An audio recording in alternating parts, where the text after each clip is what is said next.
Europe 1 midi. Un bouclier tarifaire sur les prix du carburant. C'est l'annonce faite hier soir par Total Energy comme une réponse à l'appel d'Emmanuel Macron.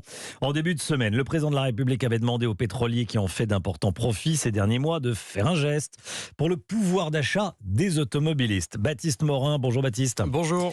Le prix du litre de diesel ou d'essence ne dépassera pas 1,99 € dans les stations Total cette année, donc jusqu'au 31 décembre. Oui, ça sera valable toute l'année 2023. Alors dès ce samedi dans les stations du groupe qui sont sur le réseau autoroutier, à partir de mercredi prochain, le 1er mars, dans les 3400 stations Total en France, ce qui représente un tiers du nombre total de stations-service sur le territoire. La mesure fait déjà l'objet de critiques. Certains avancent que le prix moyen à la pompe étant aujourd'hui, c'est vrai, sensiblement en dessous des 2 €, et bien cette mesure ne serait en fait rien de plus qu'un coup de com' de Total. Écoutez la réponse de la directrice France du groupe, Isabelle Patrier, au micro de Geoffrey Branger.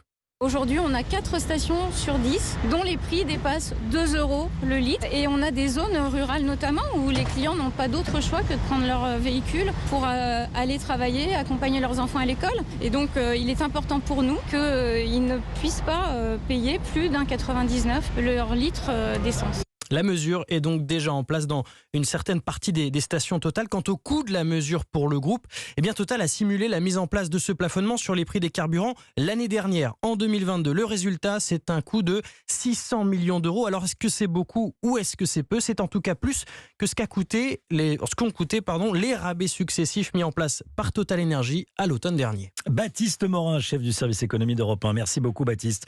Alors du carburant à moins de 2 € le litre, de quoi apaiser ou pas, on va voir, les angoisses de certains automobilistes, alors que le cours du pétrole pourrait encore s'envoler dans les prochains mois. C'est ce que redoutent certains. Geoffrey Branger avec nous, vous êtes dans une station Total Energy de la capitale. Geoffrey, bonjour. Bonjour Romain, bonjour à tous. Vous avez recueilli quelques réactions à la pompe. Qu'est-ce qui se dit ? Oui, alors ici, le litre de diesel est à 1,99 € et le samplon 95 à 2,02 €. On est donc déjà très proche des prix maximum qui seront appliqués à partir de mercredi. Arnaud est commercial en région parisienne. Savoir que cette année, il ne paiera pas son plein plus cher qu'aujourd'hui, le rassure. Je pense que c'est une bonne chose pour l'ensemble des utilisateurs, pour que les marges des pétroliers soient reportées et soient utilisées par la population pour pouvoir s'alimenter en carburant. Et puis je pense que pour le moment, effectivement, c'est dur pour tout le monde à ce niveau-là, à ce niveau d'argent-là. Je ne pense pas que ça soit effectivement suffisant. Et d'une manière générale, les automobilistes que j'ai pu rencontrer saluent cet effort de Total, même s'ils auraient préféré une ristourne à la pompe ou un blocage plus important des prix, comme Michael et Laurent.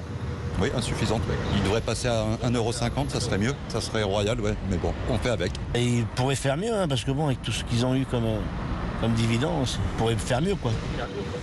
Certains automobilistes, notamment des chauffeurs de taxi, me confiaient qu'ils aimeraient également un blocage sur le prix de l'éthanol et des carburants premium. Merci beaucoup, merci Geoffrey Branger.